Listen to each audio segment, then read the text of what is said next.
Okay, we'll start now. Please mute. And the remaining part, before this, we completed actually, but without board, I completed. Okay, from long distance transport onwards. And before this one, we completed a simple diffusion, facilitated diffusion, active transport. So here, what are the means of transport concerned with transportation of water up to long distance, means the tip of the plant, for example, eucalyptus and angiosperm, and Sequoia giganteum, Sequoia sempervirens. These are the tallest trees present in the so-called plant kingdom. So how to transport water up to 100 meters, 120 meters? And what about the contribution of, please, please mute, please mute.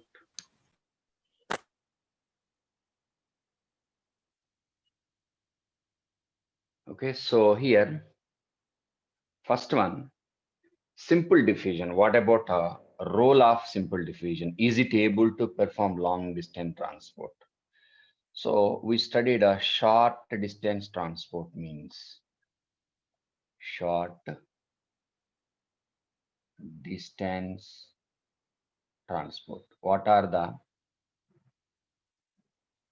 means of transport concerned with the short distance transport? One, simple diffusion or overall diffusion. Diffusion, simple diffusion or diffusion.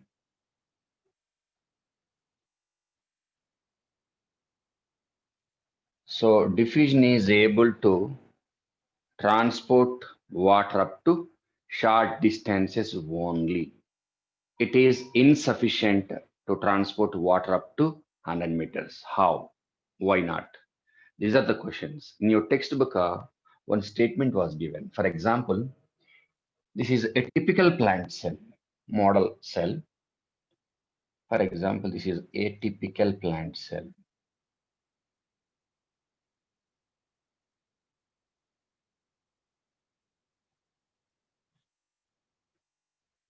Okay, for example, the length of this cell or width. Okay, so movement of water across the cell, movement, water movement across the cell. Okay, and the length of that cell is, according to textbook given one is 50 micrometers given, 50 micrometers. So for the transportation of water across the cell whose length is 50 micrometers, time consumed is how much time consumed? 2.5 seconds time consumed. So here we are going to demonstrate that diffusion is insufficient for long distance. It is suitable for short distance only. For that one, they gave us one example. That is a plant cell whose length is 50 micrometers and water traveled across the cell whose length is 50 micrometers and time consumed is 2.5 seconds. And the question is to transport water for a length that is almost 1 meter length, like this. For example, plant height is 1 meter. Or to transport water up to 1 meter, how much time is required? So time required or days required or years required is given in your textbook. So days are something given. Days, how many days required to transport water up to 1 meter is given. Okay, so how to answer that question, right? So here 1 meter. In 1 meter distance, what about the total number of micrometers possible? So 1 meter is equal to 1 meter is equal to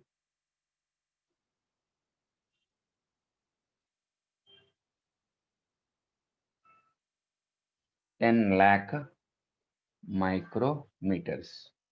I'm doing like this, very simplest method, 10 lakh micrometers. Okay, so 10 lakh micrometers divided by length of the cell. How much? 50 micrometers. Okay, so 1 meter is equal to 10 lakh micrometers divided by length of one cell. We will get how many cells within that much length? 20,000 cells. So we can accommodate that much number of cells in 1 meter length by certain number of cells, 20,000 cells, and the length of each cell is 50 micrometers. 20,000 plant cells. If they are arranged end to end, we will get 1 meter lengthiest filament or tissue. Okay, so now take 20,000 cells. 20,000 cells per cell, time required is 2.5 seconds. 2.5 seconds. We'll get a total number of seconds, 50,000 seconds. 50,000 seconds. Okay. Now 50,000 seconds divided by, now divide it. 50,000 seconds, convert it into minutes, hours, days. 50,000 seconds divided by 60 seconds per minute. So we will get how much value? Simplify it. We are getting how much? 833.33. 833.33 minutes. Okay. And next. 833.3 minutes converted into hours divided by 60 minutes. Here 60 seconds. You'll get number of minutes. And here how many hours? If you simplify that one, you'll get 13.88 hours. 13.88 hours. And take 13.88 hours. 13.88 hours. Convert that one into days. Okay. Per day, how many hours? 24 hours. 24 hours. 13.88 hours divided by total number of hours possible within one day. So how much value you get? 0.578. 0.578 days. And convert that one into years. In your textbook, years given, I think. 0.578 days divided by number of days in 1 year. 365 days. So the value is 0.0015 years. 0.00158 years.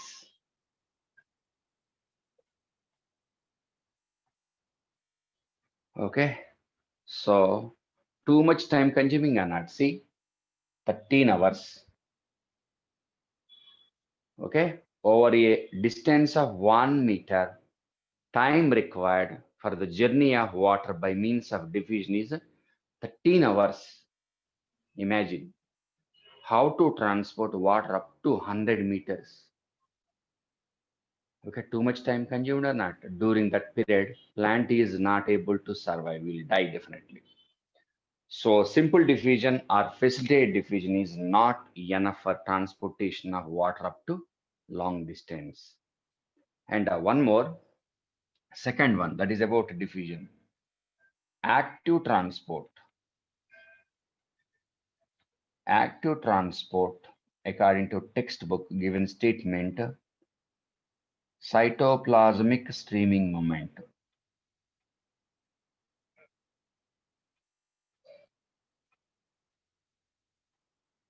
Cytoplasmic streaming movement assisted by ATP.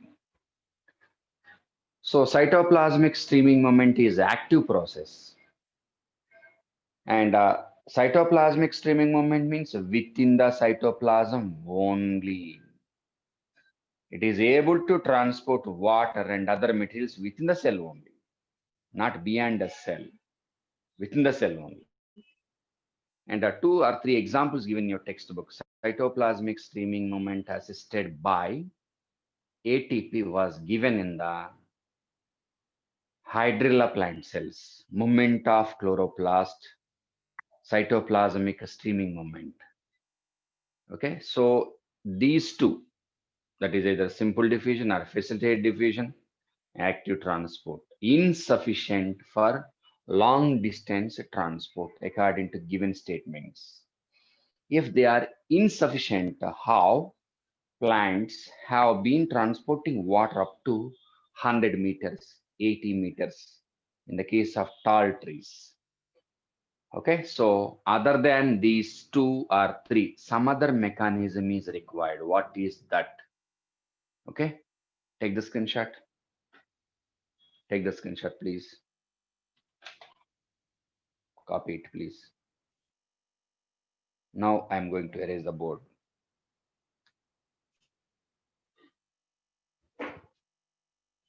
Take it.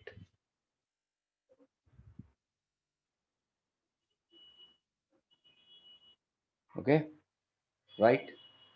Now I'm erasing the board. I think completed. Okay. So if these are transport means, short distance transport means are insufficient, some other mechanism is required. What is that mechanism?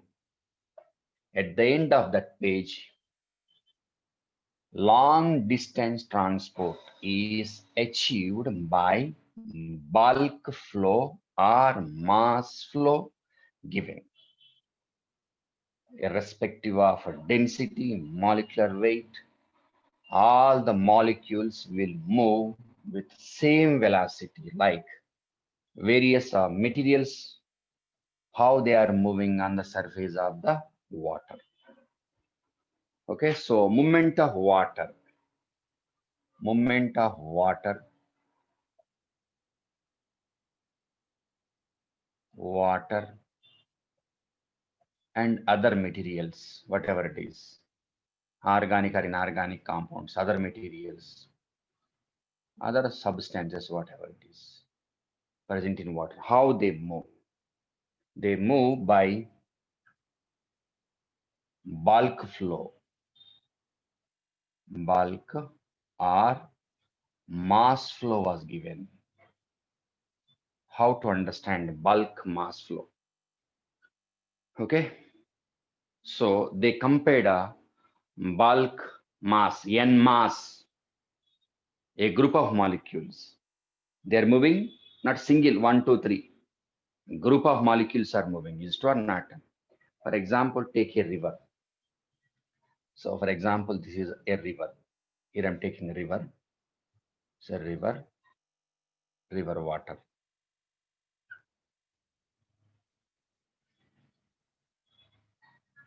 So a number of particles, whatever it is, some are present on the surface of the water and some are in dissolved condition. Large, small, leaves, debris like that. All these are the particles. So this is the direction of movement of various materials. And all these materials, irrespective of size, density, all molecules, all materials, better, all materials, they move with the same velocity, with the same velocity, irrespective of their size, molecular weight, irrespective of state of matter. All are moving with the same velocity. So like that, they are moving. Okay, accepted. If the water movement is compared with the movement of various materials in river, okay, accepted. So if it is n mass, what are the factors required for the transportation of water? And what are the means of transport required? For that one, they gave us at the end of that one, bulk flow is achieved, mass flow is achieved. So bulk flow is achieved by one. It is either positive hydrostatic pressure by means of positive hydrostatic pressure. Okay. For example, garden hose pipe, pushing or not? Garden hose pipe. So garden hose pipe is able to pump water. So positive hydrostatic pressure means it is corresponding to equal to pushing. So it is pushing. Or second one, negative hydrostatic pressure. Negative pressure. Negative pressure. Here given one, suction. We are sucking thumbs up, cool drink, something, whatever it is, water also. Push. Two things. Two things are not. See, at the time of spitting, for example, positive, pushing or not, while taking negative hydrostatic pressure, like that. Okay, so pushing. So suction through straw, thumbs up straw or some other tube-like structure. So this is a suction means definitely it is a pulling force. The question is long distance transport is achieved by means of whether it is a pushing or pulling. Out of these two, which one is involved? That is the question we have to discuss. Okay, take the screenshot, please.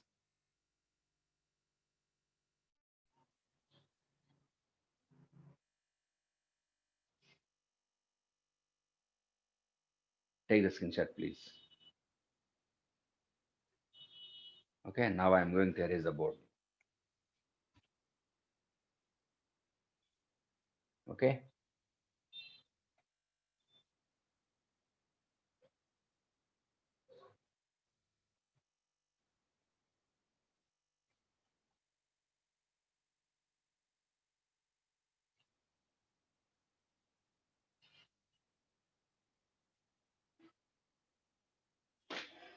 Okay.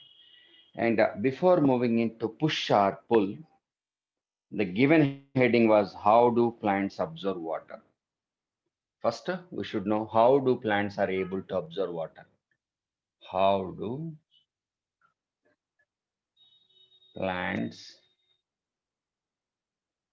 absorb water? How they are able to absorb water from the soil? That is the first thing we have to discuss. For example, this is a soil surface. Okay, and this is a root system. taproot or fibrous or whatever it is, adventitious. Okay, and lateral root. And here I'm taking root hair. Root hair. For example, this is the root hair. I'm extending it, root hair. This is root hair, for example. Okay, wait. I will take differently. Instead of that, I will take like this. For example, this is the root hair. Okay, so here within the soil solution with minerals and other materials.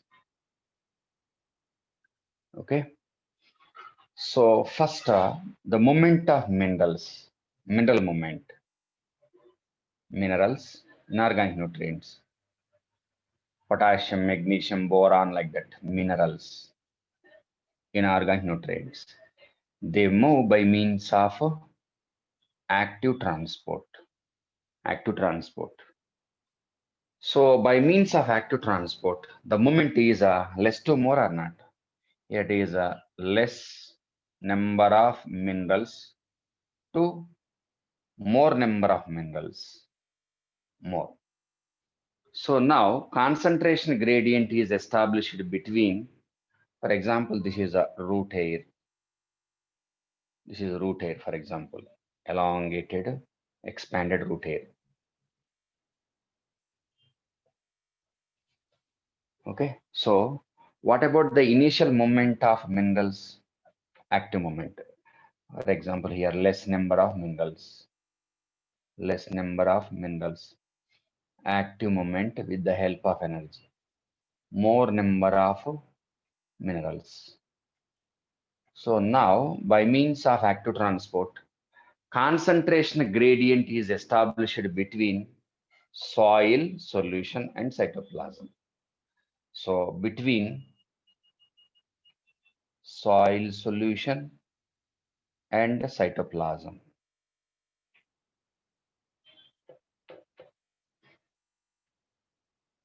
Cytoplasm. Between these two, concentration gradient is established. Concentration gradient.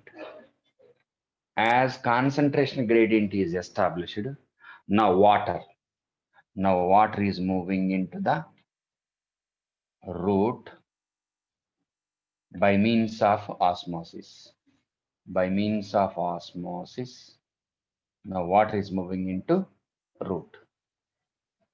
So this is the way to observe water. And here it is a osmosis, generally a passive process.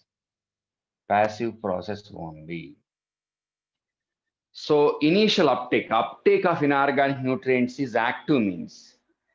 By means of active transport of minerals, concentration gradient is established between soil solution and cytoplasm because of a psi W gradient, water potential gradient is established between cytoplasm and soil solution. Now water is absorbed by the root air by means of osmosis. So it is a passive absorption. And here very important thing is absorption of inorganic nutrients. Initially it was a passive absorption. Okay, right? Okay, so plants absorb water or minerals. And what about the movement of water? For that, we have to discuss apoplast and symplast. What is apoplast and symplast? Okay, take the screenshot. Copy it, please. Completed. Now I am erasing the board. Okay, right?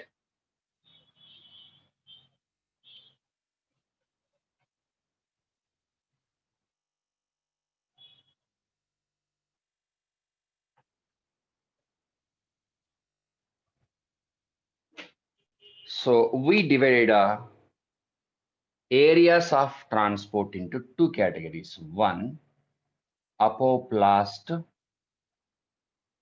transport. Apoplast transport.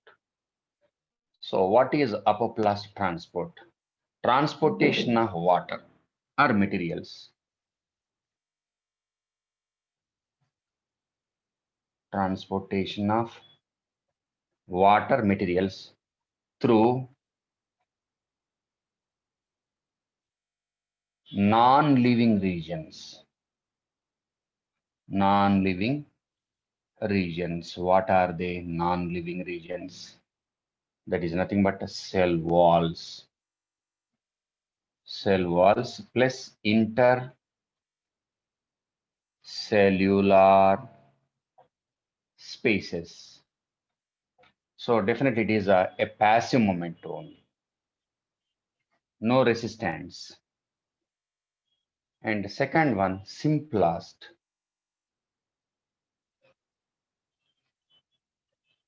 Simplest is concerned with the transport. What is simplest? Transportation of water through the network of through living regions. Living regions. What are the living regions? One, plasma membrane, cytoplasm, plasma desmata, and other living regions except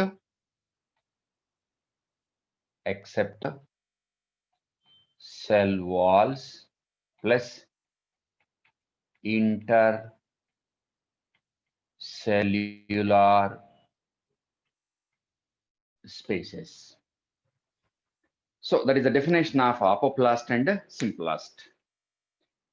Okay, and to understand apoplast and simplast within the root and stem and leaf, we have to take a transverse section of a root, stem, leaf.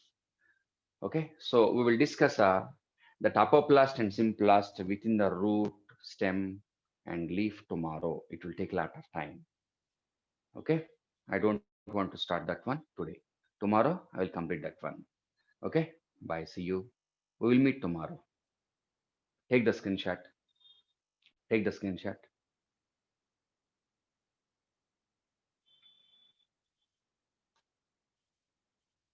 Okay, bye. See you. We will meet tomorrow.